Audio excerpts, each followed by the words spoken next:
Hello மக்களே, மிளகா தோட்டத்தில் முள்ளங்கி விதைச்சிருந்தோம். நிறைய வந்திருக்குங்களா, அதனால வீட்டுக்கு தேவைக்காக கொஞ்சம் பிடுங்கி எடுத்துகிட்டு வந்தோம். இந்த முள்ளங்கி கீரையை நைட்டே அம்மா இந்த மாதிரி கட் பண்ணி வச்சுட்டாங்க. ஏன்னா காலையில் எழுந்த உடனே இதை பொரியல் பண்ணலான்னு.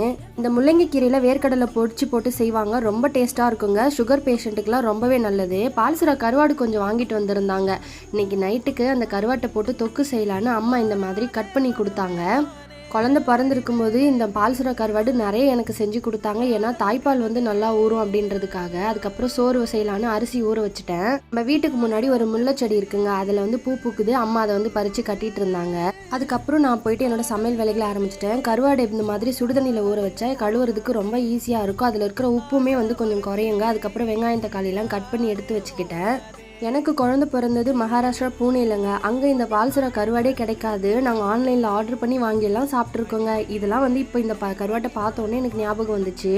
டெலிவரி டைமில் அம்மா மட்டும்தான் என்னை பார்த்துக்கிட்டாங்க.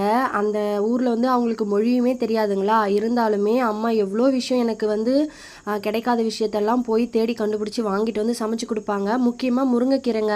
மகாராஷ்டிராவில் முருங்கைக்கீரையே கிடைக்கல. அம்மா தேடி அலைஞ்சு கண்டுபிடிச்சி எனக்கு டெய்லியுமே முருங்கைக்கீரை சமைச்சு கொடுப்பாங்க.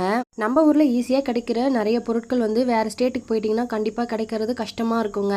இன்றைக்கி சோறு வடிச்சிட்டு பால்சுரா கருவாடு தொக்கு செஞ்சேன். கூடவே கொஞ்சம் சிக்கன் இருந்ததுன்னு 65 செஞ்சுருந்தேன்.